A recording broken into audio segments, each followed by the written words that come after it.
සම්මා සම්බුදු සරණයි ශ්‍රද්ධා බුද්ධ සම්පන්න සදහැවත් ඔබ හැම දෙනාටම. පින්නතුනේ බෞද්ධ රූපවාහිනී නාලිකාව මෑත කාලින වශයෙන් ආරම්භ කළ නවතම සුවිශේෂී වැඩසටහනක් වන සද්ධර්ම ප්‍රභා වැඩසටහනේ අද දවස අපි ආරම්භ කරන්නටයි මේ මොහොතේදී සූදානම් වන්නේ.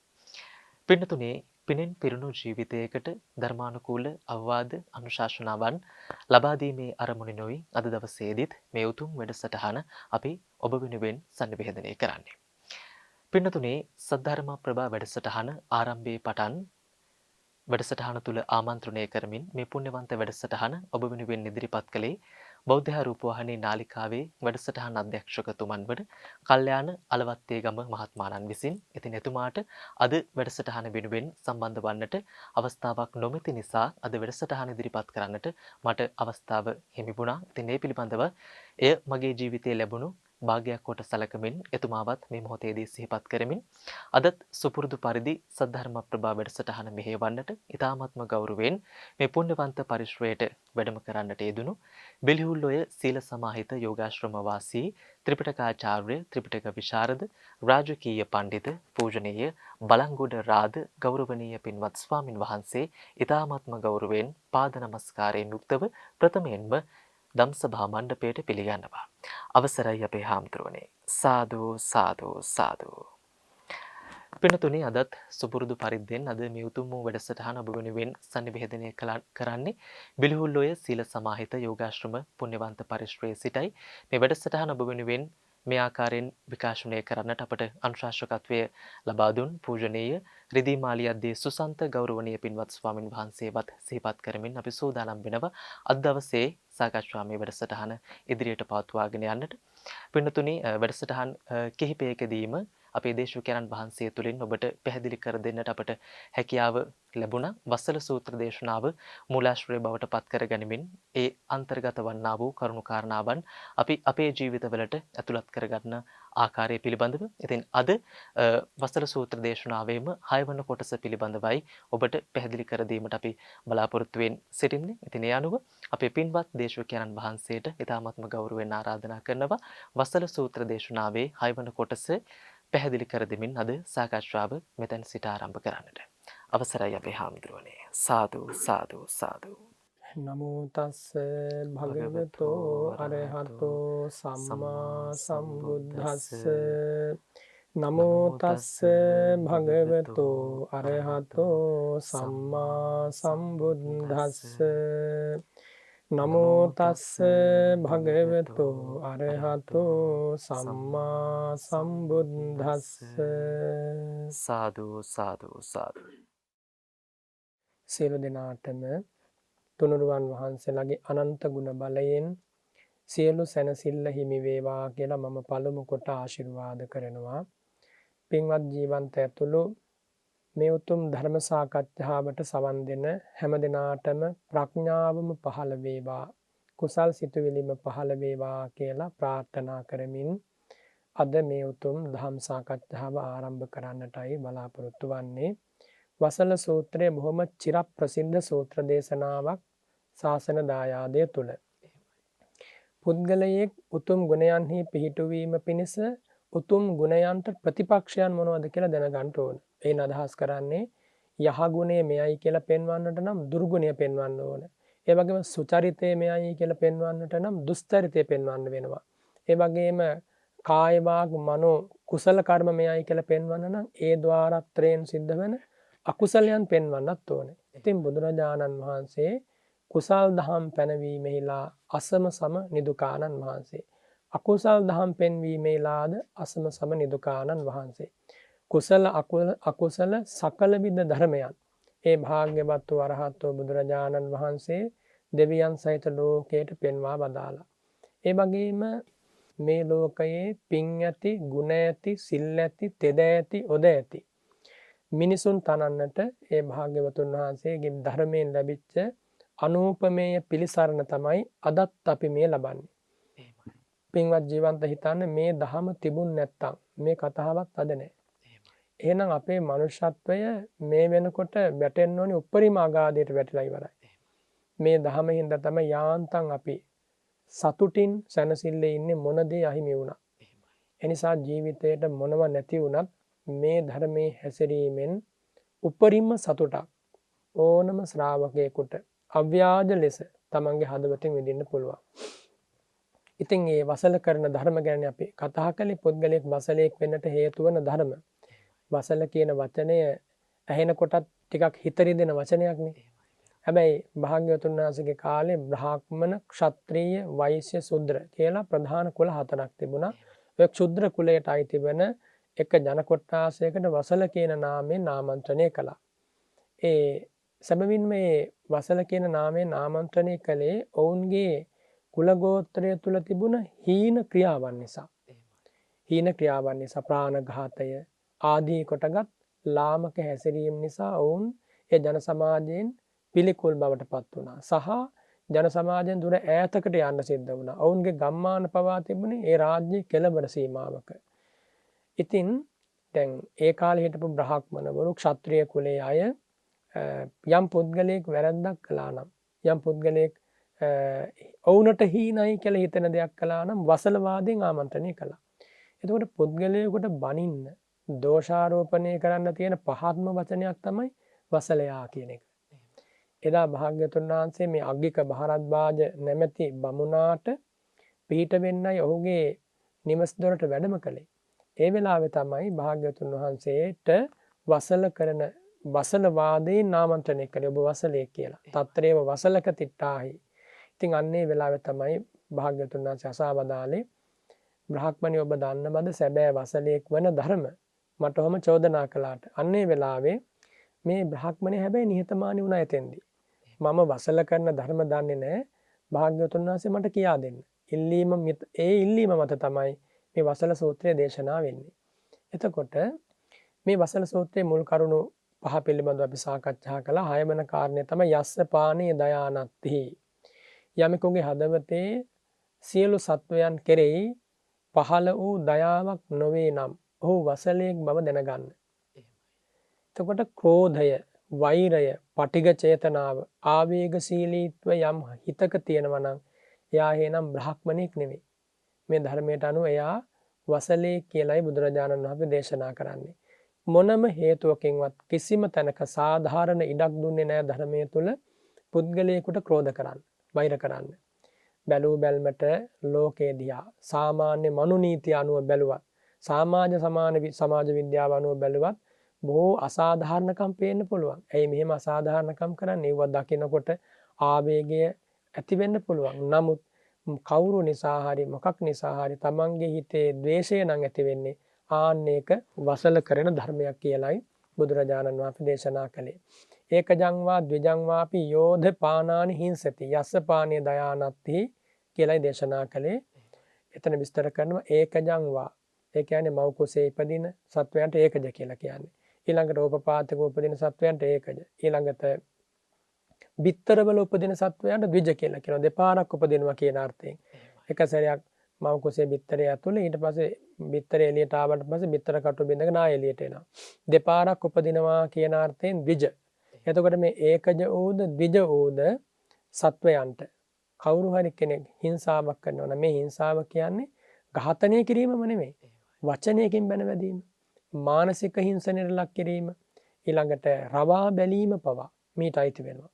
රවා බැලීමෙන් පවා තව පුද්ගලෙකුට හිංසාවක් සිද්ධ වෙනවා. එහෙනම් කවුරු හරි කෙනෙක් කායිකව හෝ වාචසිකව හෝ මානසිකව අපහසුතාවයට පත්වන ආකාරයේ හැසිරීමක් සිද්ධ කරයි නම් ආන්න එකට කියනවා වසල කරන ධර්මයක් කියලා.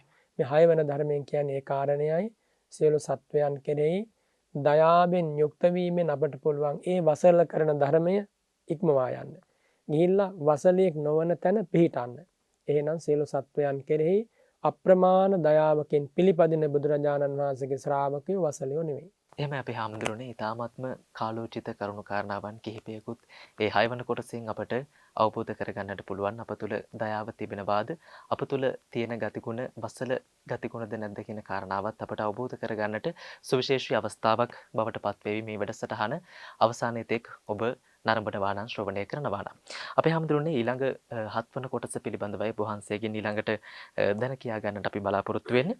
හත්වන කොටසේ සඳහන් වෙනවා යෝ හන්ති පරිරුන්දති කියන ධර්ම කාරණාවක්. මේ කාරණාවේ අර්ථය පැහැදිලි කරමින් සාකච්ඡාව ඉදිරියට පවත්වන්නට ඔබ වහන්සේට ආරාධනා කරනවා.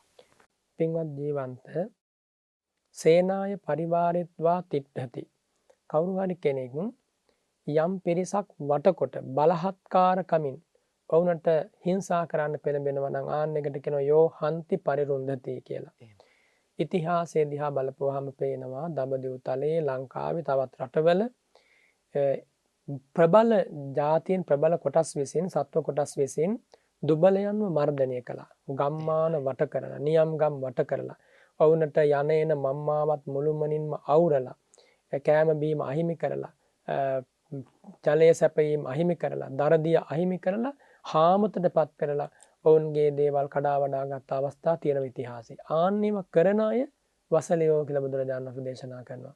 එතකොට එදත් අදත් මේ ලෝකේ තවත් ජාතියක් ආක්‍රමණය කරනවා නම් තව සත්ව කොටසකට තියෙන ජීවන අයිතිය අහිමි කරනවා නම් කාට හරි නිදහසේ පාර යන්න දෙන්නේ නැත්නම් ඒ හැමතැනකින්ම සිද්ධ වෙන්නේ මෙන්න යෝ හන්ති පරිරුන්දති කියන කාරණේ.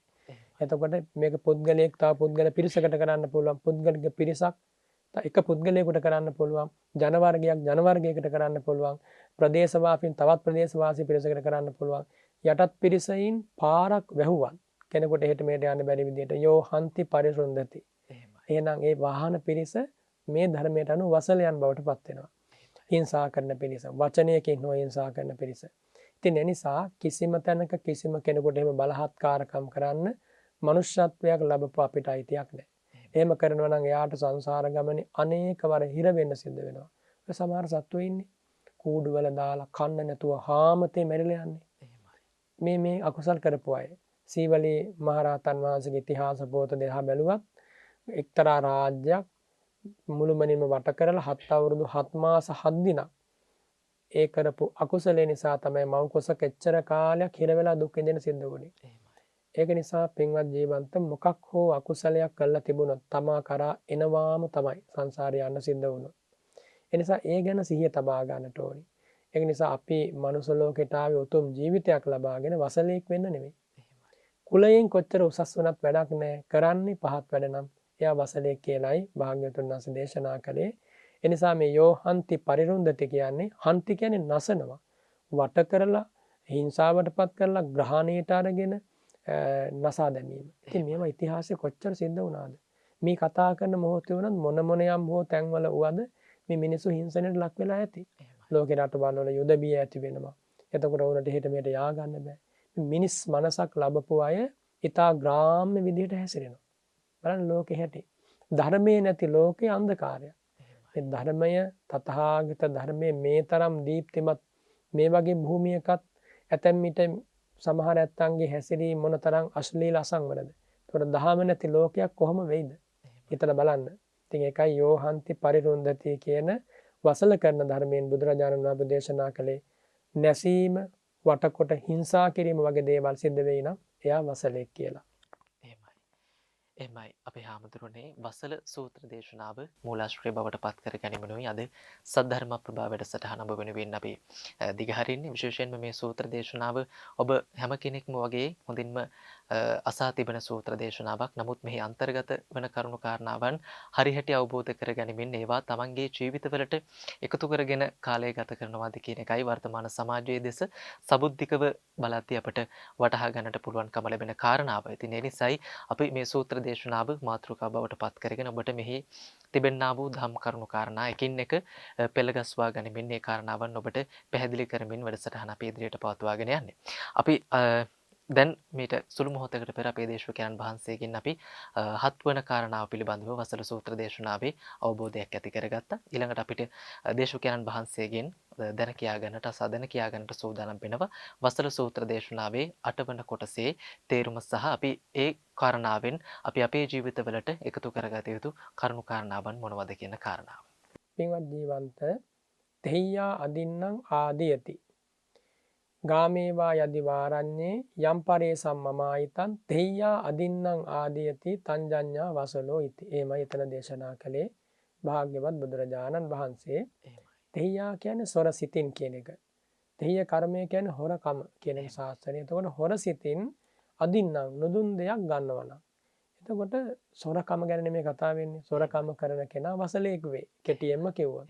එතකොට ගාමේවා ආරඤ්ඤේවා. එතකොට ගමක වේවා කැලයක වේවා. තමන්ට නොදුන් දෙයක්. එතකොට තමන්ට යම් කෙනෙක් නොදුන් කුමක් හෝ දෙයක් ගමක වේවා ප්‍රසිද්ධියේ වේවා අප්‍රසිද්ධියේ වේවා තමා තනියෙන් ඉන්න වෙලාවක වේවා එහෙම නැත්නම් බොහෝ පිරිසක් අතර වේවා මොනම ක්‍රමයකින් හෝ තමා සතු කරගන්න හදනවා නම් ඒ ක්‍රියාවම වසල ක්‍රියාවක්. ඒ ක්‍රියාව කරන පුද්ගලයා මේ තථාගත ධර්ම නිර්දේශයට අනුව වසලෙක් බවට පත් වෙනවා. එහෙනම් සොරකම කියන එක මේ ලෝකේ ශ්‍රේෂ්ඨ පුද්ගලයන් විසින් උතුම් පුද්ගලයන් විසින් හීන කර්මයක් ලෙස සම්මත කරන ලද දෙයක්. ඒ තුළ යෙදී ඉන්නවා නම් මොන කුලවතෙක් වුණත් එයා ඊටාම හීන පුද්ගලෙක් බවට පත් වෙනවා. ඊළඟට හොරකමේ තියෙනවා අවස්ථා ගණනාවක්. අන්සතු බඩමුට්ටුවක් හෝ මොන හරි දෙයක් පැහැර ගැනීම පිණිස කරන කල්පනාව, ඒ කල්පනාවෙන් ඒ කර්මය සම්පාදනය වෙනකම්ම සිද්ධ වෙන කාර්යාවලිය. එතකොට මේ කාර්යාවලියේදී අන්සතු දෙයක් තමාට හිමිවීම මුල් කරගෙන එයා වසලෙක් බවට පත් වෙන්නේ විශාල කර්මයක් ජීවිතයට එකතු කරගෙන. පිරිසුදු හිතක් ඇතුව ලෝකේ ජීවත් වෙන්න කැමති නම් අපේ යුතුයකමක් තියෙනවා අන්‍යයන්ගේ දේ රැකදීම. මහා බෝසතාණන් වහන්සේ සංසාර ගමනේ අන්‍යයන්ට අයිති දෙයක් තිබුණා නම් ඒ දේ රැක දෙන්න කටයුතු කළා. සොරකමින් වෙන්වීම එකක්. සොරකමින් වෙන් වෙලා ඉන්න පුළුවන් මම හොරකම් කරන්නේ නැහැ කියලා. හැබැයි අන්‍යයන්ට අයිති දේ රැක දෙන්නත් එයා කටයුතු කරන්න ඕනේ. සොරකමින් වෙන්වීම අර්ථාන්විත වෙන්නේ යන්නේ එතකොට. මේ ලෝකේ ජීවත් වෙද්දී අපිට පුළුවන්කම තියෙනවා මේ ලෝකේ ඕනෝන්ට අයිති වෙලා තියෙන දේවල් තියෙනවා. ඒ දේවල් ඔවුන්ගේම දේවල් ලෙස සුරක්ෂිත කරලා ආරක්ෂා කරලා ඔවුන්ගේ අයිතියෙන් ගිලිහෙන නොදී රැකදෙන්න අපේ යුතුයකමක් තියෙනවා. එතකොට දැන් හිතන්න කවුරු හරි කෙනෙක් මෙහෙම හිතුවොත් මේ ලෝකේ මම මගේ නොවන දෙයක් කිසිදාක ගන්නෙ නැහැ. අන්‍යයන්ගේ දේ මා රැකදෙනවා. එතකොට මේ ලෝකෙ මොනතරම් රමණීය භූමියක් වෙයිද? මිනිස්සු මෙහෙම හිතන්න ගත්තොත්. එතකොට මිනිසුන්ට මෙහෙම හිතන්න පුරුදු වුණොත් කිසිම අනතුරක් වෙන්නේ නැහැ. වහින වැස්සෙන්වත් ගලන ඇලදොලෙන්වත් පායන ඉරහඳෙන්වත් කිසිදාක කරදරයක් දුකක් විපතක් වෙන්නේ නැහැ. මොකද මේ තුල පහළ වෙන්නේ මුළුමනින්ම මෛත්‍රී සහගත කුසල්සිත. එහෙනම් සොරකමින් වෙන්වීම උතුම් ගුණයක්. සොරකමේ යෙදීම, කඩා බඩා ගැනීම, බලහත්කාරකම් කිරීම වසල කරන ධර්මයක්. ඒක තමයි මේ අටවන වසල කරන ධර්මයෙන් බුදුරජාණන් වහන්සේ දේශනා කළේ. මේදි තවත් කාරණයක් තමයි දැන් සමහර අවස්ථාවක අපට අයිති නොවන දෙයක් වනයක වනාන්තරයක තියෙන්න පුළුවන්. දර කෑල්ලක් හරි, ගලක් මුලක් හරි, වෙන යම් දෙයක් හරි ගන්නව නම් ඒ පිළිබඳව අයිතිකාරයෙන් විමසා මේ දේ කරන්න ඕනේ. දැන් භික්ෂුන් වහන්සේ කෙනෙක් ගත්තොත් ඒ භික්ෂුන් වහන්සේ ආරණ්‍ය සේනාසනයක හිටියත් ඒ ආරණ්‍ය සේනාපනේ දැව තියෙනවා, දරදඬු තියෙනවා. මේවා බොහෝ සෙයින් අයිති වෙන්නේ ඒ රාජ්‍යයට. එතකොට රජතුමාගේ අවසරයක් නැතුව ඒව ගැනීම සුදුසු වන්නේ නැහැ. ආක යන දිරා යන දරලීය වුණත් ගන්නව නම් විමසා බලා අයිතිකාරයාගෙන් අහලම තමයි ගන්නට ඕන. එහෙම අපේ හාමුදුරුවෝ ඉතාමත්ම පැහැදිලි අද දවසේ වැඩසටහන තුළ සුවිශේෂී වූ කරුණු කාරණාවන් කිහිපයක් මේ වෙද්දිත් අපට උන්වහන්සේ දේශනා කරන්නට කටයුතු කළා. ඉතින් අපි අපේ යුතුයකම් බවට පත්වන්නේ මේ ශ්‍රවණය කරන ධර්ම කරුණු කාරණා අප සිත තුළ ධාරණය කරගනිමින් ඒ අනුව ජීවිතය හැඩගස්වා ගනිමින් සත්පුරුෂයෙකු වශයෙන් මේ ආත්මභාවය ගත කරන්නට එවිට අපේ මෙලොව ජීවිතය වගේම පරලොව ජීවිතයත් සුගතිගාමී ජීවිතයක් බවට පත් කරගන්නට පුළුවන්කම ලැබෙනවා. අපේ හැමතුරුනේ ඊළඟ නවවන කොටස විදියට වසර සූත්‍ර දේශනාව තුළ සඳහන් වනවා ඉනමදාය පලා යති කියලා කාරණාව. අපි හඳුන්නේ මේ දහම් කරුණු කාරණාවේ තේරුම මොන වගේද? අපි මේන් අවබෝධ කරගත යුත්තේ කුමක්ද? පින්වත් ජීවන්ත ඉනමාදාය පලා යති. බුදුරජාණන් වහන්සේගේ මේ උතුම් උදාර ශ්‍රී මුඛ දේශනාවෙන් ඉන කියලා කියන්නේ ණයට නමක්. නම වන කාරණේනේ ඉන. ඉන ආදාය කියලා කියන්නේ ණය ගන්නවා. ණය අරගෙන යෝහවේ ඉනමාදාය චුජ්ජමානෝ පලායති. ණය ඉල්ලනකොට නෑ මං ගත්තේ නෑ කියලා ණය දෙන්න නැතුව පැහැර හරිනවා. ණය ගෙවීමෙන් ඉවත් වෙනවා. එතකොට මේ ණය ගෙවීමෙන් ඉවත් වීම පුද්ගලයෙක් කරයි නම් මොහු කවුද? වසලෙක් වෙනවා. ණය ගෙවීම පැහැර හැරීම පුද්ගල පිරිසක් කරයි නම් ඒ පිරිස වසල පිරිසක් බවට පත් වෙනවා. ණය ගෙවීම පැහැර හැරීම රටක් හැටියට කරයි නම් ඒ රාජ්‍ය වසල රාජ්‍යයක් බවට පත් වෙන්න පුළුවන්. එතකොට දැන් ගෙවන්න බැරි නම් ණය නොගෙන ඉන්න ඕනේ. තමන්ගේ පරිභෝජනය තමන්ගේ කෑම බීම ටික තමන් පුළුවන් විදිහට කාලා ඉඳලා ජීවත් වෙන්නට ඕනි. 3 වේලක් කෑම නැත්නම් එක වේලක් හරි කාලා සතුටෙන් ඉන්න ඕනි. බුදුරජාණන් වහන්සේ ණය ගැනීම ඉතා පිළිකුල් කොට දේශනා කළා. ඒ ණය ගැනීමෙන් පුද්ගලයාට තියෙන ස්වෛරී භාවය නැති වෙනවා. ඔහුට තියෙන නිදහස නැති වෙලා යනවා. දැන් ඒක මෙහෙම දෙයක්. බුදුරජාණන් වහන්සේ ඉන සූත්‍රය දේශනා කරනවා ඉනාදානං දුක්ඛං ලෝකස්මින් කියලා. මේ ලෝකේ ණය ගැනීම දුකක්. ණය ගැනීමයි දුකක් වෙන්නේ. ණය ගත්තට පස්සේ පොලියත් එක ගෙවන්න එපායි. ණය ගන්නේ අසරණ කෙනෙක්ද සරණක් ලැබුව කෙනෙක්ද? අසරණ කෙනෙක් තමයි ණය ගන්නෙ. කර කියාගත හැකි දෙයක් නැති කෙනෙක් ණය ගන්න ඒ ණයෙන් කාලා බීලා ඉන්නවා. එතකොට එයා ඒ ණය ගත්තට පස්සේ බොහෝ දුරට ඒ ණය අර්ථවත් ආයෝජනයකෝ යම් ආදායම් මාර්ගයකෝ යොදවාලන්නේ නැත්නම් සිද්ධ වෙන්නේ තවත් අසරණ වීමක්. ණය ගැනීම බැලූ බැල්මට తాවකාලික අස්වැසිල්ලක් වුණාට දීර්ඝ කාලීන ලොකු ව්‍යසනයක්. දැන් අපි මුළු රටම මේක අත්දකිනවා. මේ කියන සත්‍ය කාලෝචිත කාරණාවක් වෙන මුළු රටක්ම විඳවන ශාපයක් වෙලා තියෙන්නේ. එපා කියපු දෙයක් මේ කරේ බුදුරජාණන් වහන්සේ. එතකොට බෞද්ධයන්ගේ භූමියක් වෙච්ච මේ භූමියේ භාග්‍යතුන් වහන්සේම ශාස්ත්‍රෝන් වහන්සේ මෙපා කියපු දේ කළාද විඳවන හැටි පේනවනේ. ඒතකොට තව දුරටත් බුදුරජාණන් වහන්සේ එපා කියපු දේ කළොත් තවත් අසරණ වෙනවා. ඉතින් මෙහිදී විශේෂයෙන් තේරුම් ගන්නට ඕන බුදුරජාණන් වහන්සේ සර්වඥයි. සියල්ල දන්නවා.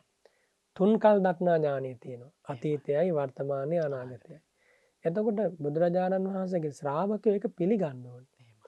මේ දහම යාන්තමින් හෝ හිතකට ගියා නම් කවුරුවත් ජීවිතේ ණය ගන්නෙ නැහැ. ගිහියෙක් වේවා පැවිද්දෙක් වේවා පැවිද්දන්ට කොහොමත් අකපයි. ණයගෙන කෑම බීම පරිහරණය කිරීම ඇතුළු සැප විඳීම හරියට මේ తాවකාලිකව ඉල්ලගත්ත ඇඳුමක් වගේ. ඉතින් ඒ නිසා බුදුරජාණන් අපි දේශනා කරන ලෝකේ ඉනාදාන දුක්ඛ ණය ගැනීම දුකක්. දැන් ණය ගත්තේ වෙලාවෙ ඉඳන් తాවකාලිකව සැනසෙල්ලක් තිබුණාට දීර්ඝ කාලෙ දැන් මේක ගෙවන්න ඕනේ. ඒතර ගෙවන එක මතක් වෙන්න මොකද වෙන්නේ? හිතේ පීඩාවක් නිර්මාණය වෙනවා. ගත්තේදී හරි ආයෝජනයක් වෙලා නැත්තම් තවත් අගාධයකට වෙන අසරණ වෙනවා.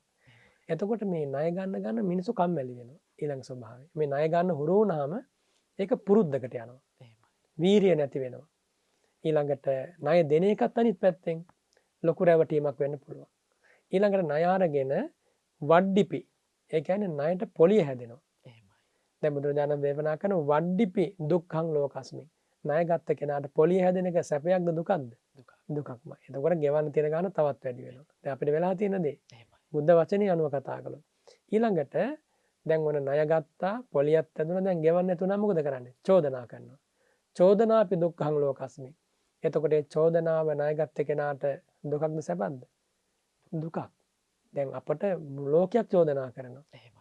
මේ රටේ ඉන්න මිනිස්සුන්ට විදේශ රටකට සමහරට පා තබන්න බෑ. දැන් හැම පැත්තකින්ම චෝදනා එල්ල වෙන්නේ. මේ පා කියපු දේ කළා අපේ ශාස්ත්‍රඥ වහන්සේ. අනාගතය දැකලා කිව්වා මේක කරන්න එපා කියලා. එපා කියපු දේ කළා දැන් විඳවනවා. ඊළඟට භාග්‍යතුන් අපි දේශනා කරනවා චෝදනා කළා ඊට පස්සේ නිකන් ඉන්නේ නැහැ. අනුචරියා අල්ලගන්න එනවා. ඉස්සෙල්ලාම චෝදනා කරා ඊට පස්සේ අපෙන් ඉල්ලාමි අපිට මේ ණය වෙනුවෙන් මේ කොටස් දෙන්න. එහෙම නැත්නම් මේ වගේ තහංචි පනවනවා. එතකොට තවත් අසරණ කරනවා. දැන් මේ ණය හිමිකාරයෝ අපෙන් ඉල්ලුවොත් මේ භූමියෙන් අපිට මෙන්න මේ කොටස දෙන්න කියලා දෙන්න වෙනවා දැන්. දැන් පැහැදිලිවම චෝදනාවක් එනවා එතෙන්දී. එතකොට භාග්‍යතුන් අපි දේශනා කරන චෝදනාපි දුක්ඛං ලෝකස් මේ චෝදනාවත් ඒ පුද්ගලයාට සැපයක් නෙමෙයි දුකක්. ඊළඟට චෝදනා කළා නිකන් ඉන්නේ අනුචරියා පස්සෙන් එනවා. ඇවිල්ලා දේවල් ඉල්ලනවා. පස්සෙන් ඇවිල්ලා ඒක හිරේ වෙලා උගේ දාන්න බල නඩු හබ වලට පටලනවා. ඒත් අයිතියක් තියෙනවානේ. අපි ගත්තනේ ණය. යම් කිසි නෛතික පදනමක පිළිලා අප පොරොන්දු ඇතුවනේ ගත්තේ. එතකොට එහෙනම් ඒ පස්සෙන් ඇවිල්ලා ඉල්ලනකොට දෙන්න බැඳිලා ඉන්නවා. ඊළඟට අනුචරියාපි දුක්ඛං ලෝකස්මි ඊළඟට එහෙම කළා හරියන්නේ නැත්තම් බන්ධන අල්ලලා හිරේ දානවා. එතකොට දැන් රටක් යටිට ණය ගත්තොත් හිරේ දාන එක කෙසේ වෙතත් නොඑක් විදිහේ හිංසනයන්ටපත් වෙන්න පුළුවන්. බලහත්කාරයෙන් ඒ රටින් ඇවිල්ලා හමුදාවක් හරි අරගෙන ඇවිල්ලා අපට ඕනේ දැන් රට කිව්වොත් මොනව කරන්නද? දැන් ණය අරගෙන තියෙන්නේ. ඊට පස්සේ මේ භූමිය හරියට රකුසංගේ අතට හම්බෙච්ච මිනිස් බිල්ලක් වගේ කෑලි කෑලි වලට කඩාගෙන යාවි. අවසාන උරුමය එච්චරයි වෙන්නේ. ඉතින් ඒ නිසා භාග්‍යතුන් අපි දේශනා කරන බන්ධනම් පි දුක්ඛං ලෝකස්මි මේ ව්‍යසනය ලෝකේ දුකක්මයි කියලා. ඒ නිසා දැන් බලන්න ණයගෙන ණය ඉල්ලනකොට නොදී සිටීමෙන් පුද්ගලයා වසලෙක් වෙනවා. වසලෙක් වෙලා ඊට පස්සේ යාගේ හිතේ ඇතිවන පීඩාව අසරණ භාවය නිසා ආයෙ කාගේ හරි ළඟ පාදයෙන් වැටෙන්න වෙනවා ඉල්ලන්න වෙනවා තවත් අසරණ වෙනවා ඒ ඉල්ලීමෙන් ඉල්ලීම එකට බැඳිලා ජාතියෙන් ජාතිය යුගයෙන් යුගය අසරණ වෙනවා කවදාවත් ඔළුව විසිල්ලක් නැහැ කවදාකවත් සැනසෙල්ලක් හම්බ වෙන්නේ නැහැ ඇයි අසරණ භාවයෙන් බේරෙන්න තවත් තැනකින් ආය ණය ගන්න මේ ණය ගැනීම හැටි එහෙම තමයි ඉතින් බුදුරජාණන් වහන්සේ දේශනා කරන මේ ධර්ම මාර්ගයට ආපුවාම යම් පුද්ගලයෙකුට සද්ධා නැත්ති ශ්‍රද්ධාව නැත්තම් කුසල ධර්මයන් පිළිබඳව භාග්‍යතුන් වහන්සේ ගැන ශ්‍රද්ධාව නැත්නම් ඒ වගේම ධර්ම මාර්ගය ගැන ශ්‍රද්ධාව නැත්නම් හරියට එයාට අර සල්ලි බාගේ නෑ වගේ කියනවා. ඒ කියන්නේ මිල මුදල් නැති හින්දානේ ණය ගන්නෙ. ශ්‍රද්ධාව නැති වුණාම එයා ඊළඟට මොකද කරන්නේ? දුස්චරිත කරනවා. කයෙන් වැරදි කරනවා, වචනෙන් වැරදි කරනවා, මනසින්ම වැරදි කරනවා. මේ දුස්චරිත කිරීම අර සල්ලි නැති මිනිහා ණය ගැනීම වගේ කියනවා. පව්කම් කිරීම. ඊළඟට ඒ දුස්චරිත කළාට පස්සේ වැරදි කරාට පස්සේ ඒව හංගන්න වෙනවා. හොරකම් කරලා හරි මොන හරි කළා ඒ වෙලි පිට කියන්නේ නැහනේ. හංගන්න ගත්තාම පටිච්චහදන හේතු මාමං ජඤ්ඤාති ඉච්ඡති. ඒ වැරද්ද වහන්න යනවා කියලා කියන්නේ හරියට ණයට පොලිය හැදෙනවා වගේ. ඒ වැරද්ද වහන්න කතා කරනවා, වැරද්ද වහන්න කල්පනා කරනවා කියන්නේ ගත්තේ ණයට වැඩි වැඩියෙන් පොලිය හැදෙනවා වගේ. බේරිල්ලක් නැහැ. ශ්‍රද්ධාව නැති වුණා, පව්කම් කළා, පව් සංගවනවා. ඒ වගේම මුදල් නැති වුණා, ණය ගත්තා, පොලිය හැදුනා. ඊළඟට භාග්‍යතුන් අපි දේශනා කරනවා ඊළඟට දැන් මේ පව්කම් සංගවන්න කොයි වෙලාවක හරි මේව හෙලි වෙනවනේ. හෙලි වුණාම චෝදනා කරනවා. එතකොට සිල්වතුන් ගුණවතුන් චෝදනා කරන හදවතට දැඩි පීඩාවක් එල්ල වෙනවා. අර ණය අරගෙන ගෙවන්න නැති වුණාම චෝදනා කරනවා වගේ.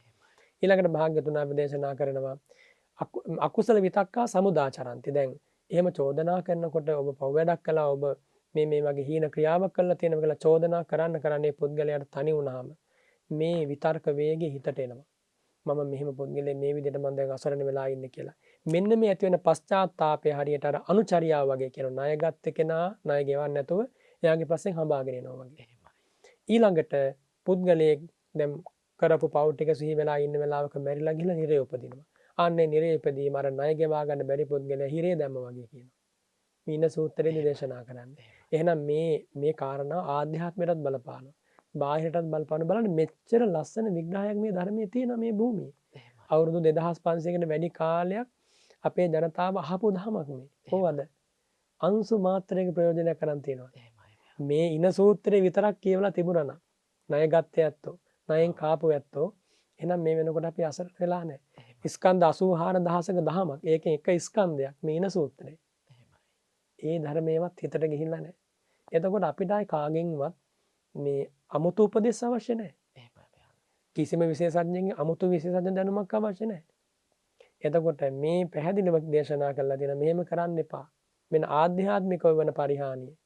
මෙන්න බාහිරව වෙන පරිහානිය දෙකම සිද්ධ වෙලා නැද්ද? එහෙමයි. ණයබරෙන් මිරිකි එනකොට කන්න බොන නැති වෙනකොට ඊළඟට ශ්‍රද්ධාව නැති වෙනවා. එහෙමයි. ඊළඟට ධර්මයේ හැසිරීමෙන් ඈත් වෙනවා. එතකොට භෞතික වශයෙන් උතේ ආසරණේ ආධ්‍යාත්මිකවත් අසරණේ. දැන් ඊළඟ විපත් අපිට මොකද්ද තියෙන්නේ? අපේ ජාතියේ සතර අපාය. එහෙම අපි හාමුදුරනේ දැන් ණය පිළිබඳව කතා කරද්දී මගේ මතකයේ නිවැරදි නම් සිංහලෝවාද සූත්‍ර දේශනාව තුළ බුදුන් වහන්සේ දේශනා කරලා තිබෙනවා Tamanට ලැබෙන මුදල් ආයෝජනය කළ යුතු ආකාරය පිළිබඳව. ඒ පිළිබඳව අපි හැම කෙනෙකුටම අවබෝධයක් තිබුණා නම් අපිට ණය ගන්න අවශ්‍යතාවයක් ලැබෙන්නේ නැහැ. ඉතින් බුදුදහම තුළ අපේ ජීවිතයට පැමිණෙන්නා වූ ඕනෑම ප්‍රශ්නයකට ඕනෑම ගැටලුවකට විසඳුම් සොයා ගන්නට පුළුවන්. නැති අපි ඒ වෙනුවෙන් කරන්න ඕන අපේ සබුද්ධිකව අපි බුදුදහම පිළිබඳව හරිහැටි අවබෝධයක් ලබා ගැනීමයි. අද වැඩසටහනේ අපි පස්තර සූත්‍ර දේශනාව මාතෘකා බවට පත් කරගනිමින් කොටස් 9ක් මේ වෙනකොට අපේ දේශකයන්න් වහන්සේගෙන් අපි දැන කියාගෙන අවසන්. මේ පිළිබඳව අපට දීර්ඝ වශයෙන් කතා කරන්නට පුළුවන්කම ලැබුණත් අපි කාලය කළමනාකරණය කර ගනිමිනුයි මේ වැඩසටහන ඔබ වෙනුවෙන් අපි විකාශනය කරන්නේ. ඉතින් ඒ අනුව ඊළඟට 10 වන කාරණා විදියට වසර සූත්‍ර දේශනාවේ සඳහන් වෙනවා පන්ත දුසකෝ කියන කාරණාව. අපි හැමදෙන්නේ මේ කාරණාව තේරුම මොන වගේද? අපි මේ කාරණාවෙන් අපි අවබෝධ කරගත යුත්තේ මොන වගේ කරුණු කාරණාවන්ද? පින්වත් ජීවන්ත පන්ත කියන්නේ මාර්ගයට නමක්. පන්ත දෝසක කියන්නේ මම් පහරන කෙනා. එතකොට කොට්ටෙත්වා තම් භණ්ඩකම් ගන්හාති මාරෙත්වා කොට්ටෙත්වා තම් භණ්ඩකම් ගන්හාති කියනවා. මග රැක ඉඳලා ඒ මාර්ගයේ අනේන මිනිසුන්ගේ දේවල් පැහැර ගන්න. දැන් ඔය මේ කාලේ පහුගිය කාලේ සිද්ධ වුණේ. මම මාවත් වල රැක ඉඳලා අසරණයන්ව අල්ලගෙන සමහරට ඒ අයගේ දේවල් පැහැර ගන්නවා. පුද්ගලයන් සරණක් ලැබුවන්ද අසරණ පුද්ගලයන්ද කියන එක අපට විනිශ්චය කරන්න බෑ. ධර්මයේ පිළිපදලා නැත්නම් ඒ සියලු දෙනාම අසරණයි. ඉතින් එහිදී පන්ත දෝෂක කියන එකෙන් බුදුරජාණන් වහන්සේ වදාළේ කාගේ හරි ජීවිතයක තව කෙනෙක්ගේ දෙයක් කඩා වඩා ගැනීම පිණිස මගරක සිටලා හෝ එහෙම නැත්නම් ගෙදරකට ගිහිල්ලා හරි ඒ දේ සිද්ධ කරනවා නම් ආන්‍ය පන්ත දෝෂකේ. යෝචේ කිංචික්ක කම්මෙතා පන්තස්මින් වජතංජන හන්ත්වා කිංචික්ක මාදේති කියලා දේශනා කළේ. මොනවා හරි දෙයක් බලාපොරොත්තු වෙයි. අපි හිතමුකෝ මහා මාර්ගයේ ඇවිදගෙන යද්දී කාගේ හරි අතේ තියෙන මුදල් පසුම්බියක් අදගෙන දුවනවා. එතනොත් එයා වසලෙන් බවට පත් වෙනවා. කොයි විදියකින් හරි කමක් නැහැ. මාර්ගයක රැකේ ඉඳලා හෝ වේවා වෙන යම් වීතියක රැකේ ඉඳලා හෝ වේවා ලැබිච්ච අවස්ථාවෙන් ප්‍රයෝජන ගැනීම වශයෙන් හෝ වේවා පුද්ගලයෙක් අසරණ වුණාට පස්සේ පිහිට වෙන්න බලාපොරොත්තුෙන් ඉදිරිපත් වෙලා කරන වංචනික වැඩක් හෝ වේවා කොයි විදියෙන් හරි කමක් නැහැ. දෙයක් කරනවා නම් එතන තියෙන්නේ බුදුරජාණන් වහන්සේ දේශනා කරන පන්ත දෝෂක කියන වසල කරන ධර්මය. එහෙනම් අපි බුදුරජාණන් වහන්සේගේ ශ්‍රාවකයෝ හැටියට මහා මග්ගක වේවා නිවෙස් දොරක වේවා වීති මණ්ඩලයක වේවා ඉන්න තැනක තමන්ගේ දේ පමණක්ම තමන් අරගෙන අන්‍යයන්ගේ දේ කිසිසේත්ම කඩා වඩා ගන්න හිතන්නවත් හොඳ නැහැ. වසලෙක් වෙනවා. එහෙමයි. එහෙමයි අපේ හාමුදුරනේ තාමත්ම පැහැදිලි අපේ ජීවිතය තුළ කොයිතරම්නම් වසල ගතිගුණ තිබෙනවාද නැද්ද කියන කාරණාව වටහා ගන්නට හොඳ අවස්ථාවක් බව මම කලින් සිහිපත් කළා. සද්ධර්ම ප්‍රභා වැඩසටහන තුළින් ඔබට වසර සූත්‍ර දේශනාව මාතෘකා බවට පත් කරගනිමින් අද දවසේ අපි වැඩසටහන ඉදිරියට පවත්වාගෙන යන්නේ. එහෙනම් අපේ හාමුදුරනේ අද ඊළඟට අපි වසර සූත්‍ර දේශනාව තුළ ඔබ වහන්සේගෙන් දැන කියා ගන්නට බලාපොරොත්තු වෙනවා 11 වන කාරණාව වන කූට සත්‍ය කියන කාරණාව පිළිබඳව. සක්කි කියන්නේ ජීවන්ත සාක්ෂිය. කූට කියන්නේ බොරුවට දෙන සාක්ෂිය. බොරු සාක්ෂි දීම. දැන් බලන්න මේවා නැද්ද කියලා මේ ලෝකේ. මේ බුදුරජාණන් වහන්සේ පුද්ගලයෙක් වසලයෙක් වෙන කරුණු දේශනා කළා නම් ඒ කරුණු හැම එකක්ම වගේ වෙන කවරදාටත් වඩා අද ජන සමාජයේ विद्यमान වෙනවා. ඉතින් මේ වසල කරන ධර්ම මිනිස් මානසේ विद्यमान වෙනකොට පුද්ගලයෙක් වසලයෙක් වෙනවා. පුද්ගලයෙක් වසලයෙක් වෙනකොට එයාගේ ගුණ ධර්ම යාට නැති වෙනවා. ගුණ ධර්ම නැති වෙනකොට එයාට නොයෙක් ව්‍යසන වලට මුහුණ දෙන්න වෙනවා. කෑම බීම අගහිඟ වීමේ පටන් නැති බැරි කම් ඇති වෙනවා, ලෙඩ රෝග බහුල වෙනවා, කායික මානසික දැවිලි තැවිලි ඇති වෙනවා. දැන් ඒ දේ සිද්ධ වෙලා තියෙන්නේ. එතකොට කූට සක්කි බොරු සාක්ෂි දීම යෝ හත්ත හේතු පර හේතු ධන හේතුත යෝනරු සක්කි පුට්ඨෝ මුසා බ්‍රූති. එයින් අදහස් කරන්නේ මේ තමන් නිසා හරි වේවා අත්ත හේතු. ඊළඟ පර හේතු තව කෙනෙක් නිසා වේවා, තමන්ගේ දරුවෝ හරි ස්වාමි භාර්යාව හරි වෙන කවුරු නිසා හෝ වේවා. ධන හේතු ධනය නිසා, තමන්ගේ රැකියාව නිසා, තමන්ගේ තත්වය නිසා, මොනවා හරි නිසා, තනතුර නිසා බොරු කියනවා. ඒ කියන්නේ සාක්ෂි විමසුවාට පස්සේ බොරු සාක්ෂි දෙනවා. මේ මෙතන තියෙන තනිකර මුසාවනේ. ඒ බොරු සාක්ෂි දීම වසල කරන ධර්මයක් කියනවා. එතකොට දැකපු දේ දැක්කේ නැහැ කීම අන්න බොරු සාක්ෂි දීම. ඊළඟට දැක්කේ නැති දෙයක් දැක්කා කීම බොරු සාක්ෂි දීම. නොයසූ දෙයක් ඇසුවා කීම, ඇසූ දෙයක් ඇසුවේ නැහැ කීම අන්න බොරුවට ප්‍රකාශ කරන බොරු සාක්ෂි දීම. එතකොට යම් තැනක තමන්ට ප්‍රත්‍යක්ෂ දෙයක් ප්‍රත්‍යක්ෂ නැහැ කීම. ඊළඟට ප්‍රත්‍යක්ෂ නැති දෙයක් ප්‍රත්‍යක්ෂයි කීම. ඊළඟට බොරු සාක්ෂිකාරයන් ගොතලා විවිධාකාර ක්‍රම වලින් පෙළඹවීම කරලා ඉදිරිපත් කිරීම. මේ ඔක්කොම මේකටයි තියෙන්නේ. බොරු සාක්ෂි දීම. මම හිතන්නේ ඊහභාග ගිහිල්ලා තියෙන මේ ජන සමාජයේ. එහෙමයි වර්තමාන සමාජයේ. බොරු සාක්ෂි දීම. ඉතින් ඒවා වැඩි වෙනකොට අනිත් පැත්තට ඒවට විපාකත් වෙනවනේ. එතකොට සමස්තයටම විඳෝ ඉන්න වෙන්නේ. දැන් මේ තියෙන තත්ත්වයේ ඉස්සරහට හිතලා බලන්න හොඳ නියංසායක් එහෙම આવත් කොහොම වෙයිද? වැහි වැටුනේ නැත්තම් මහ පොළොවට. පස් කන්නද මිනිස්සු. ඒ අසරණ භාවය ඇති වෙනවා. තමන් විසින්මයි මේ ව්‍යසන කැඳවාගෙන තියෙන්නේ. මේ මනස දීර්ඝ කාලයක් තිස්සේ බුදුරජාණන් වහන්සේට පිටුපාලා, ධර්මයට පිටුපාලා ගියා. ඒ ආදීනව සම්භාරේ. ඒතර එවන් භූමියක ඉන්න සිල්වතාට ගුණවතාට උවද ඒක නිස්සන්ද ඵලයක් එනවා. එයාටත් ඒ විපාකයට මුහුණ දෙන්න සිද්ධ වෙනවා. අපි හිතමු සිල් ආරක්ෂා කරගෙන ගුණ පුරාගෙන ඉන්න පිරිසක් ඉන්නවා මේ රටේ. දන් දෙන සත්පුරුෂයෝ. නැත්තරම නැති වෙලා නැහැ. ඒ අයට වුණත් බහුතරයකට එන කුසල අකුසල විපාක නිසා, ව්‍යසනකාරී තත්වයන් නිසා නිස්සන්ද ඵලයක් ඇටියට ඒවට මුහුණ දෙන්න සිද්ධ වෙනවා. එහෙනම් කිසිම හේතුවකින් බොරු සාක්ෂි දෙන්න හොඳ නැහැ. සත්‍ය කතා කරන්න අපේ මහා බෝසතාණන් වහන්සේ මේ ජාතක පාළියේ සඳහන් වෙනවා සමහර අවස්ථාවල ඇතැම් වැරදි සිද්ධ වුණා බෝසතාණන් වහන්සේගෙන්. ඒ සිද්ධ වෙච්ච වැරදි වලට ඒවා විමසුවාට පස්සේ රජතුමා හෝ වේවා කිසිම අවස්ථාවක බොරුවක් කියලා නැහැ. හැබැයි රජතුමා නැත්තම් ඒ තාපසතුමා මහ බෝසත් කිව්වනම් මම මේක කළේ නැහැ කියලා රජතුමා පිළිගන්නවා. හැබැයි එහෙම හැකියාවක් තියෙද්දි පවා මහ බෝසතාණන් වහන්සේ බොරු සාක්ෂි දුන්නේ නැහැ. ඒක උදාාර ගුණයක්. පුද්ගලයෙකුගේ අව්‍යාජත්වයේ තීරණය වන තැන ජීවිතය නිසාවත් බොරු සාක්ෂි දෙන්න හොඳ නැහැ. එහෙම අපේ හාමුදුරනේ වසල සූත්‍ර දේශනාවේ 11 වන කාරණාව වන කූට සක්‍රිය කියන කාරණාව පිළිබඳවයි උන්වහන්සේ අප කෙරෙහි අනුකම්පාවෙන් අපට හරවත් වූ පැහැදිලි කිරීමක් සිදු කරන්නට කටයුතු කළේ. අපේ හාමුදුරනේ 12 වන කාරණාව තුල අන්තර්ගත වෙනවා මිත්‍ර ද්‍රෝහීත්වය කියන කාරණාව පිළිබඳව. අපේ හාමුදුරනේ ඒ පිළිබඳව උන්වහන්සේගෙන් දැන කියා ගන්නට කැමැතියි. පින්වත් ජීවන්ත මිත්‍ර දුබ්බි මිත්‍ර ද්‍රෝහීත්වය. ඒක තමයි 12 වන වසල කරන ධර්මය. එතන බුදුරජාණන් වහන්සේ දේශනා කරන යෝ ඥාතීනං සඛානං වා දාරේසු පතිදිස්සති කියලා. පටික්කුලේන දිස්සති. අතිචරන්තෝ දිස්සති කියලා කියනවා. සහසා බලක්කාරේන සම්පියේන. එතකොට කියනවා දැන් තමන්ගේ ඥාතීන් ඉන්නවා හිතවතුන් ඉන්නවා මිත්‍රයන් ඉන්නවා. ආන්නේ මිත්‍රයන්ට මිත්‍රද්‍රෝහි වෙනවා. අපි හිතමුකෝ මිත්‍රයන්ගේ භාර්යාවරු ඉන්නවා. ආන්නේ භාර්යාවරුත් එක්ක අනියම් සබඳතා පවත්වනවා. ආන්න වසල කරන ධර්මයක්. එතකොට හිතයිශීන් එදිනෙදා මුණ ගැහෙන අය අපට උදව් උපකාර කරන අය පිළිබඳව යෝ ඥාතීනං සඛානං වා දාරේසු පද්දේසති. ඥාතීන්ගේ හෝ යහළු මිත්‍රයන්ගේ හෝ භාර්යාවරු පිළිබඳව අනිත් පැත්තෙන් ස්වාමිවරු පිළිබඳව වැරදි විදිහට ඇසුරක් පවත්වනවා නම් ආන්නේ ඇසුර පැවැත්වීමම මිත්‍රද්‍රෝහී වීම. ඒ මිත්‍රද්‍රෝහී වීමම වසල කරන ධර්මයක්. එතකොට දැන් ඒ කාරණේම නෙමෙයි මොන කාරණයකින් හරි මිත්‍රද්‍රෝහී වෙනවා නම් ඒ වසල කරන ධර්මයක ඉන්න කෙනෙක්. භාග්‍යවතුන් වහන්සේ දේශනා කළේ යම් යම් පදේ සම්භජති නිගමේ රාජධානියෝ සම්බත්ත පූජිතෝ හෝති යෝ මිත්තාන නදෝභති. ඔය මිත්තානිසංස සූත්‍රයේ තියෙන්නේ මිත්‍රද්‍රෝහී නොවීමේ ආනිසංස. එතකොට පුද්ගලයෙක් මිත්‍රද්‍රෝහී නොවේ නම් එයාට දෙවියන්ගේ පවා සැලකිලි ලැබෙනවා. කිසිම තැනක මිත්‍රද්‍රෝහී වෙන්න හොඳ නැහැ. පුංචි හරි උපකාරයක් කරා නම් ඒක සිහි කරන්න පුළුවන් වෙන්න ඕනේ. ඒ වගේම තමයි තමන්ගේ ඥාතීන්, තමන්ගේ හිතවතුන්, තමන් වටා ඉන්න යහළු මිත්‍රයන්ට පිට්ටි මානසික වෙන්න හොඳ නැහැ. මොහොනට එකක් පෙන්වනවා නැති වෙලාවට තව එකක් කරනවා. ඒක ඊටාම රෞද්‍ර ධර්මයක්. ඒ වගේම විශ්වාස කරන්න බෑ හැම කෙනෙක්. මිත්‍රයා කියන්නේ යහළුවා කියන්නේ ඥාතියා කියන්නේ අපිට ළඟින්ම ඉන්න පිරිසක්නේ. ළඟින්ම ඉන්න කෙනාට හොඳ සෙනෙහසකින් ආදරයකින් මිත්‍රත්වයකින් සලකන්න එපාය. එතකොට ඒ අයට අයිති දේ අපි රැක දෙන්න එපාය. ඒ අයගේ භාර්යාවරු වේවා, ස්වාමිවරු වේවා, දුවා දරුවෝ වේවා, දීපල වේවා රැක දෙන්නට මිත්‍ර ධර්මයෙන් බැඳලා ඉන්න ඕනෝන් බාර වෙලා ඉන්නවා. නැත්තම් ඕනෝන් පොරොන්දු වෙලා ඉන්නවා. වගකීමක් තියෙනවා.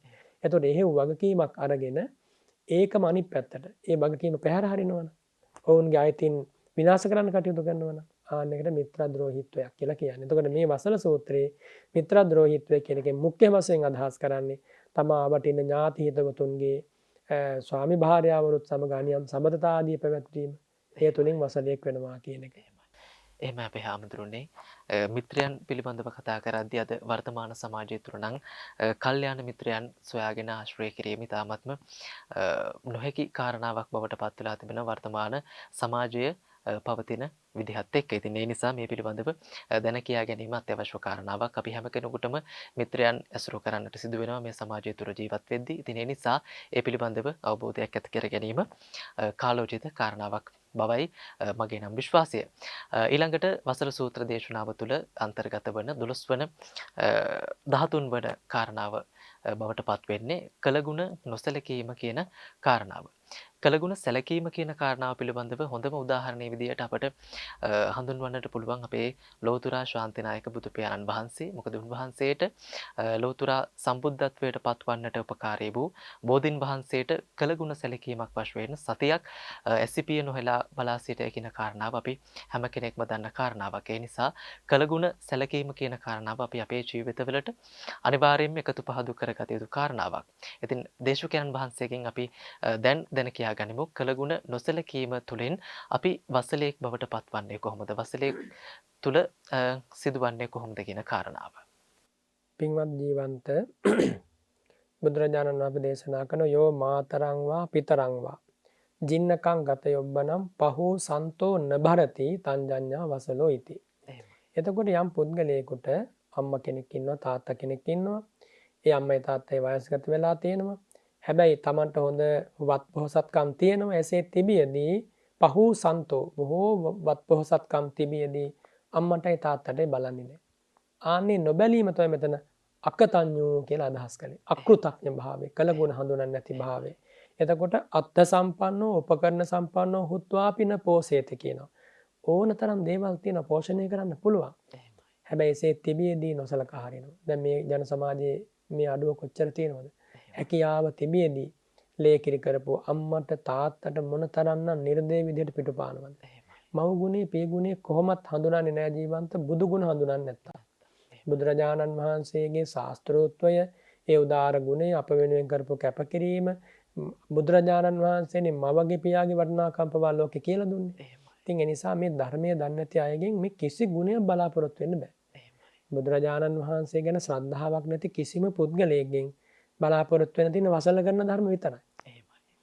ඉතින් ඒ නිසා මේවා ඊටාම හොඳින් ඊටාම ගැඹුරින් හිතට ගන්නට ඕනි. Tamanට හැකියාවක් තියෙනවා නම් Tamanට ලේකිරි කරපු අම්මට තාත්තට මොන යම් පසුබිමක වුවද නොසලකා ඉන්න කිසිම අයිතියක් නැහැ. Tamanට හැකියාවක් තිබුණා හෝ වේවා නොතිබුණා හෝ වේවා. දැන් අපි ගත්තොතින් භික්ෂුන් වහන්සේලාගේ පැත්තෙන් ඒ කාලේ එක ස්වාමීන් වහන්සේ කෙනෙක් පින්ඩපාතේ වැඩම කරලා ඒ ලැබෙන දානේ අම්මටයි තාත්තටයි දෙනවා. ඉතින් මේ කතාව භික්ෂුන් වහන්සේලා අතර ආරංචි වුණා. භාග්‍යවතුන් වහන්සේට ගිහිල්ලා කිව්වා. භාග්‍යවතුන් වහන්සේ වදාලා මාතා පිතුන්නම් දදමානි කිමහං වදෙය්‍යම්. අම්මා තාත්තට නම් ගෙනිහිල්ලා දෙන්නේ මම මොනව කියන්නද? කියන්නේ අවසරය තියෙනවා. පැවිද්දෙකුට වුණත් අම්මා තාත්තව පෝෂණය කරන්න පුළුවන්. යම් විදියකින් තමන්ගේ අම්මා තාත්තා අසරණ වෙලා නම් ඉන්නේ තමන් ඉන්න කුටියට කැඳවාගෙන එන්න පුළුවන්. කුටියට කැඳවාගෙන වුන් දෙන්නට ඒ කුටියේ නවාතැන් දීලා තමන් රුක් මුලක හරි ඉඳගෙන ගමට පින්නපාත ගිහිල්ලා ධර්මානුකූලව තමන්ට පුද්ගලිකව ලැබෙන ඒ ප්‍රත්‍යයන්ගෙන් අම්මයි තාත්තයි පෝෂණය කරන්න පුළුවන්. ඒසා අයිතියක් ශාසනය ලබා දෙලා තියෙනවා. වෙන කිසිම ගිහි පිරිසකට එහෙම සලකන්න බෑ. සලකන්න පුළුවන් එකම දෙන්න අම්මයි තාත්තයි. ඉතින් ඒ ශාස්ත්‍රඥ වහන්සේ මව ගුණේ පිය ගුණේ හොඳට හැඳිනුවා. ඉතින් එහෙව් එකේ ගිහියත් කොහොම සලකන්න ඕනද? දැන් ගිහි ගෙදරින් අයින් වෙලා පැවිදි ජීවිතයට එන බුද්ධ පුත්‍රයෙක් කියන්නේ අම්මා තාත්තට කරන්න තියෙන ලොකුම උපකාරය කරපු කෙනෙක්. හේතුව තමයි ඒ පුතා එන්නේ භ්‍රමචර්යාවක් රකින්න. ඒ පුතා ශාසනයට එන්නේ උතුම් පිරිසිදු සීලයක පිහිටන්න. ලෝකයට දන් දෙසන්න. ඒ ලෝකයට බුදුබණ කියලා දෙන්නයි ශාසනයට එන්නේ. ඒ පැමිණීමම අම්මා තාත්තට කරන උප්පරිම ප්‍රත්‍යුපකාරය. ඒ ප්‍රත්‍යුපකාරී නිසා අර අම්මට තාත්තට තියෙන ණයත් ගෙවන්න පුළුවන් කියලා. වෙන කිසිම හේතුවකින් ඒ ණය ගෙවන්න බෑ. ඒ ගෙදරක ඉන්න දරුවෙක් අම්මා එක හුරෙස්සක තාත්තා තව හුරෙස්සක අනිත් හුරෙස්ස තියාගෙන 100ක් අවුරුද්දක් කන්න බොන්න දුන්නත් බිමට බස්සන්න නැතුව ණය ගෙවෙන්නේ නැහැ. හැබැයි කෙනෙක් ගිහි ගෙදරින් අයින් වෙලා පැවිදි වෙලා සිල්වත් ගුණවත් කල් ගෙවනවා නම් අර අම්මා තාත්තා කරපු උපකාරයට යම් පමණක ණය ගෙවීමක් වෙනවා. ඉතින් ඒ නිසා පැවිද්දෙකුට පවා අවසර දුන්න අම්මා තාත්තට සලකන්න. එහෙනම් ගිහි අය ගැන කවර කතාවද? හැකියාව තිබියදී තම තමන්ට ආවේනික වෙනම ලෝක ගොඩ නැගුණට පස්සේ අර මව් ගුණය අමතක වෙලා අලුතෙන් හම්බ වෙන අයට මහ වටිනාකම් ජීවිතයේ දීලා සමහර දවසයි දෙකයි මුණ ගැහිලා. ඒ පුද්ගලයා හේතු වෙන අම්මා තාත්තා අමතක කළා දාන්න. දුර ඈත රටවල් වලට යනවා. වග විභාගයක් නෑ අම්මා තාත්තා ගැන. හැබැයි පුංචි කාලේ අමතකයි. ලේකිරි කරපු කාලේ අමතකයි. මේ එතන තියෙන ජීවන්ත මේ රාගය පිළිබඳව ප්‍රශ්නයක්. දැන් ලෝකේ අම්මත් පුංචි කාලේ ගත්තොත් පුංචි දරුවන්ට අම්මා තාත්තගේ සෙනෙහස හරිය වටිනවා. ඒ සෙනෙහසෙන් ඔවුන් ජීවත් වෙනවා. පණ ලබා ගන්නවා. උස්මහත් වෙනවා. හැදී වැඩි ලෝකේ බලන්න පුරුදු වෙනවා. ඊට පස්සේ යෞන් වියටපත් වෙනකොට ඒ ආදරේ මදි. ඊට වඩා වෙනස් දෙයක් ඉල්ලනවා. රාගය හා නිශ්චිත, කාමයේ හා නිශ්චිත ආදරයක් ඉල්ලනවා. ඒක අම්මා තාත්තට ලබා දෙන්න බෑ. ඒක වෙන තැනකින් හොයනවා. ඒකේ උපයෝගීතාව උන්ට දැඩි ලෙස දැනෙනවා. ඒකට බද්ධ වෙනවා. ඒකට වහල් වෙනවා. ඒ වගේම ඒකට ලොල් වෙනවා. පෙරේත වෙනවා. ඊට පස්සේ අම්මා තාත්තා අමතක වෙනවා. ඒක සාමාන්‍යයෙන් සිද්ධ වෙන දෙයක්. හැබැයි අම්මා තාත්තට මේක තේරෙන්නේ නැහැ. අම්මා තාත්තත් ඒක තේරුම් ගන්න ඕනේ. දරුවොත් තේරුම් ගන්නට ඕනේ. අම්මා තාත්තා දරුවන්ගෙන් සැබෑ සැලකිලි බලාපොරොත්තු වෙනවා නම් පුංචි කාලේ නම් ධර්මයේ පිහිටවන්න ඕනේ. ගුණය කියා දෙන්න ඕනේ. ගුණය කියා දෙන්නේ නැහැ. දහම් පාසලකට යවලත් නැහැ. ධර්මයේ කියලා දෙලත් නැහැ. හැබැයි සැලකිලි බලාපොරොත්තු වෙනවා. ලැබෙයිද? ලැබෙන්නේ නැහැ. ඒ නිසා අම්මා තාත්තා දක්ෂ වෙනුනේ පුංචි කාලේ ඉඳන් ළමයෙක් මේ මස් ශරීරයේ උස්සලා හදනවා වගේම ඔය බාහිර පාඨශාලා ආදියට යවලා ලෝකේ තියෙන කිසි වැදගත්කමකට නැති දේවල් උගන්වනවා වගේම ඊට වඩා වැඩි දෙගුණ තෙගුණයකින් මේ ධර්මයේ හිතට කාවක් ගන්න ඕනේ. පුංචි කාලේ ඉඳන් අපාය බය පෙන්වන්න ඕනේ. ඒ වගේ පුංචි කාලේ ඉඳන්ම දිව්‍ය ලෝකයක් ඇති බව පෙන්වන්න ඕනේ. කුසල කුසල විපාක ඇති බව පෙන්වන්න ඕනේ. එහෙමයි. එහෙම කරලා අම්මා තාත්තා දක්ෂ වෙනුනේ දරුවන්ව පෝෂණය කරන්න. නැති වුණොත් මෙන්න මේ දේ සිද්ධ වෙනවා. පුළුවන්කම තියෙන දැන් කොච්චර ඉන්නවද ලංකාවේ එහෙම මිනිස්සු. ඕන තරම් සල්ලි බාගෙන තමන් සල්ලි බාගේ තියෙනවා. තමන්ගේ අම්මා තාත්තා දකින්නවත් කැමති නැහැ. එහෙමයි. ඒගොල්ලන්ව පිළිකුල් කරනවා, හීලණයටපත් කරනවා. ඈතින් තියන්න කැමති. තමන්ගේ ගෙදරටවත් එනවට කැමති නැහැ. පිරිසක් ඉදිරියේ තමන්ගේ අම්මා තාත්තා කියලා කියන්න කැමති නැහැ. ඒ තත්ත්වෙට වැටෙන්නේ ඇයි? ධර්මයේ කියලා දුන්නේ නැහැ. වරද තියෙන්නේ කාගේද එහෙනම්? අම්මා තාත්තගේ. එහෙමයි. ඒ නිසා අම්මා තාත්තා දරුවන්ට ධර්මයේ කියලා දෙන අම්මා තාත්තා ධර්මයේ පිළිලා ඉන්න බෑ. එහෙමයි. වයස්ගත වුණාට පස්සේ කොහොමද මේ ධර්ම මාර්ගයට එන වෙන තෝරා ගැනීමක් නැති හින්දා. එහෙමයි. අසරණ වුණාම කොහොමද සරණක් හොයනවනේ. එහෙම නෙමෙයි පුළුවන් කාලේ තරුණ කාලේ විශේෂයෙන් තරුණ අම්මලා තරුණ තාත්තලා මේවා දැඩි ලෙස හිතට ගන්න ඕනේ. තමන්ගේ අම්මා තාත්තලා තමන් නොසලකා දරුවන්ගෙන් සැලසිලි බලාපොරොත්තු වෙනවා නම් ඒක මිත්‍යාවක් ලැබෙන්නේ නැහැ. තමන්ගේ දරුවන්ට පෙනෙනසේ තමන්ගේ දරුවන්ට හොඳට දකින්න බලන්න පුළුවන් වෙනසේ තමන්ගේ දෑතින් තමන්ගේ අම්මා තාත්තට උපස්ථාන කරන්න ඕනේ. එහෙමයි. ඒවට පුංචි දරුවෝ සම්බන්ධ කරගන්න ඕනේ. කිරි අම්මා සියට උපස්ථාන කරනවා පුංචි දරුවන්ට පේන්න සලස්වන්න ඕනේ. ඉතින් ඒ නිසා බුදුරජාණන් වහන්සේගේ ශ්‍රාවකයෝ ලෙස කෘතවේදීත්වයෙන් මීට වඩා අම්මා තාත්තට විතරක් නෙමෙයි තමන්ගේ ඥාති හිතවතුන්ට හැම කෙනාටම කෘතවේදීත්වයෙන් පිහිට වෙන්න ඕනේ. ඒක තමයි මේ කාරණය මෙතන සිහිපත් කළේ. ඒක නැතිකම අකෘතඥ භාවය. වසල කරන ධර්මය. එහෙමයි.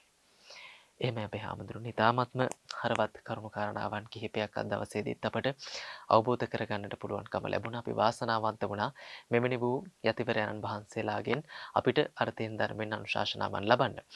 වසල සූත්‍ර දේශනාවේ 13 වන කාරණාව වන කලගුණ නොසලකීම කියන කාරණාවයි අපි දැන් සුළු මොහොතකට පෙර අවබෝධ කරගත්තේ. අපේ වැඩසටහනෙත් අවසාන මිනිත්තු කිහිපයටයි අපි එළඹිලා තිබෙන්නේ. ඒ නිසා වැඩසටහන නිමාවටපත් කරන්නට ප්‍රථමයෙන් වසල සූත්‍ර දේශනාවේ 14 වන කොටස පිළිබඳවත් කෙටි හැඳින්වීමක් ගෞරවනීය දේශකයන්න් වහන්සේගෙන් දැන කියා ගන්නට බලාපොරොත්තු වෙනවා. පින්වත් ජීවන්ත 14 වන කාරණයේ ලෙස සඳහන් වෙන්නේ වචනයෙන් හිංසා කිරීම. කතනාසන විහෙසන කියලා ඒකට පාලියෙන් කියන්නේ යෝ මාතරං වා පිතරං වා භාතරං භගිනින් සසුන් හන්ති රෝසේති වාචාය තංජඤ්ඤා වසලෝ ඉති. පුද්ගලයෙකුට අතපය උස් මහත් වෙනකොට උරපළු මහත් වෙලා එනකොට අම්මනේ අමතක වෙන ඉස්සෙල්ලාම තාත්තා අමතක වෙලා ළඟ ඉන්න සහෝදර සහෝදරියන්ට නපුරු වචනෙන් කතා කරනවා බැන වදිනවා. මේ මෙතන කියන්නේ හන්ති. හන්ති කියන්නේ හන්ති රෝසේති. ද්වේෂයෙන් කෝපයෙන් පරවශ වෙලා බැන වදිනවා. කාටද බැන වදින්නේ? තමන්ගේ දෙමාපියන්ට සහෝදර සහෝදරියන්ට. ආන්නෙම පුද්ගලයෙක් මේ ලෝකේ ඉන්නවා නම් එයා වසලෙක් කියනවා. දැන් මුලින් 13 වෙනි කාරණයෙන් කිව්වේ අම්මා තාත්තට සලකන්නේ නැත්නම් එයා වසලෙක්. 14 වෙනි කාරණයෙන් කියන්නේ අම්මා තාත්තා ඇතුළු තමන්ගේ සහෝදර සහෝදරියන්ට නපුරු විදියට වචනයෙන් හිංසා කරනවා නම් ඔවුන්ගේ උදාර ගුණය හැල්ලු කරනවා නම් ඔවුන්ගෙන් ලැබෙන සහයෝගය අවමන් කොට සලකනවා නම් අම්මා තාත්තගෙන් ලැබිච්ච සහයෝගයට කිසි ඇගීමක් දෙන්නේ නැත්නම් ආන්න එක වසල කරන ධර්මය. ඊටාම සේ කල්පනාවෙන් මිනිස්සුયો කියන්නේ ಗುಣ හඳුනන පිරිසක් වෙන්න එපාය. ලේ කිරි කරලා පොවපු අම්මා ඒ තන පොඩුවම උරා බීලා කට පන තියාගෙන කටට පන ආවට පස්සේ අම්මා තාත්තට බයිනවනම් කොච්චර හීනයිද. එහෙම කරනකොට පරිහානියටමයිපත් වෙන්නේ. කිසිම දාක දිනුවක් නැහැ. ඒ නිසා මතක තියාගන්න ඕනේ වසලියෙක් නොවි ඉන්න නම් අම්මා තාත්තට සලකනවා වගේම ආදරණීය වචනෙන් ආමන්ත්‍රණය කරන්න ඕනේ. තමන්ගේ සහෝදරයන්ට සහෝදරියන්ට හැම කෙනෙකුටම බොහොම ආදරයෙන් කරුණාවෙන් ආමන්ත්‍රණය අවශ්‍යයි. රළු වචනෙන් නම් කතා කරන්නේ උඹ තෝ ආදී වශයෙන් එයා වසලෙක් වෙනවා. ළඟම ඉන්න හැමදාම සැපර දුකට ඉන්න පිරිසටවත් මෛත්‍රියෙන් කතා කරන්න දන්නේ නැති මිනිස්සෙක්ගෙන් සමාජ සේවයක් බලාපොරොත්තු වෙන්න පුළුවන්ද? ඒ වගේ කෙනෙකුගෙන් බලාපොරොත්තු වෙන්න පුළුවන්ද ලෝකෝපකාරය? ඒ වගේ කෙනෙක් තමන්ගේ භාර්යාවට දරුවන්ට සලකයි කියලා හිතනවාද? වැදූ මවට මිහිරි වචනයෙන් කතා කරන්න නොදන්න කෙනාගේ මොන ආදරණීය වචනද? ඉතින් තාම සේ කල්පනාවෙන් අපි ගත්තොත් කෙනෙක් හොඳ කෙනෙක්ද නරක කෙනෙක්ද කියලා බලන්න දෙන පළමු දේ තමයි අම්මා තාත්තට සලකනවාද. යම් කාන්තාවක් අම්මා තාත්තට සලකනවා නම් එයා සත්පුරුෂයෙක්. යම් පිරිමියෙක් තමන්ගේ අම්මා තාත්තට සලකනවා නම් දිවි හිමියෙන් අන්න සත්පුරුෂයෙක්. ඔවුනොවුන්ගේ ගුණාගුණ තෝරාගන්නදී බලන්න ඕනි ප්‍රධානම සාධකයක්.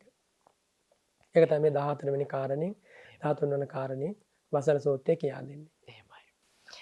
එහෙමයි අපේ හාමුදුරනේ වසල සූත්‍ර දේශනාව මූලාශ්‍ර බවට පත් කර ගනිමින් අද සද්ධර්ම ප්‍රභා වැඩසටහන ඔබ වෙනුවෙන් අපි sannivedanaya කළා. ඉතින් අපේ වැඩසටහනට ලැබී තිබෙන කාල වේලාව ඉක්මවා ගොස් තිබෙන නිසා අදට අපි වැඩසටහන නිමාවට පත් කරන්නට සූදානම් වෙනවා. මේ සූත්‍ර දේශනාවේ තවත් කොටස් කිහිපයක් තිබෙනවා ඔබ වෙනුවෙන් අවබෝධ කර දෙන්නට. ඉතින් ඉදිරි වැඩසටහන් තුළදී අපි ඒ වෙනුවෙන් උත්සාහයක නිරත වන්නටත් සූදානමින් අද මේ උතුම් වැඩසටහන වෙනුවෙන් දායකත්වය ගනිමින් කටයුතු කරන්නට යෙදුණු ස්වකීය පින්වතුන්ට පුණ්‍ය අනුමෝදනාවන් සිදු කරන්නට උන්ගේ අරමුණු පැහැදිලි කරන්නට අපේ ගෞරවනීය දේශකයන්න් වහන්සේට ආරාධනා කරනවා.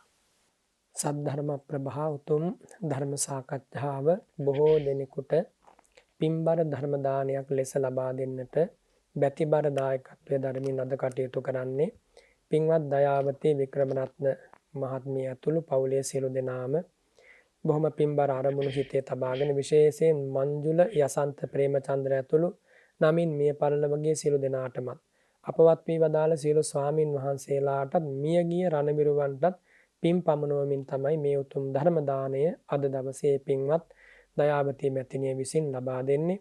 ඒ වගේම සෙත් ප්‍රාර්ථනා කරනවා ප්‍රියන්තා ජයතිලක ඇතුළු දරුවන් දෙදෙනාට, ඒ වගේම ප්‍රියංග ජයතිලක, තරංගී කුරුප්ප මුල්ලගේ ඇතුළු දරුවන් දෙදෙනාට සෙත් ප්‍රාර්ථනා කරනවා.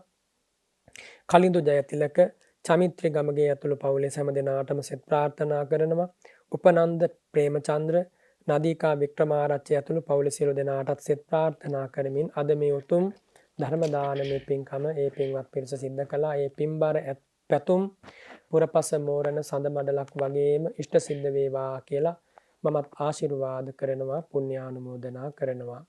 ආකාසට්ඨා ච බුම්මට්ඨා දේවා නාග මහිද්దికා පුඤ්ඤන්තං අනුමෝදිත්වා චිරං රක්ඛන්තු ශාසනං ඉදං වූ ඥාතිනං හෝතු සුඛිතා හොන්තු ඥාතයෝ එත්තාවතා ච අම්මේහි සම්භතං පුඤ්ඤ සම්පදං සම්මේ සත්තා අනුමෝදන්තු සබ්බ සම්පත්ති සිද්ධියා.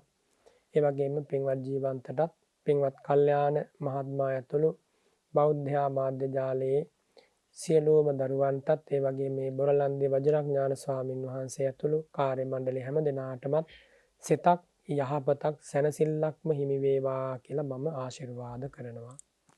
සාදු සාදු සාදු.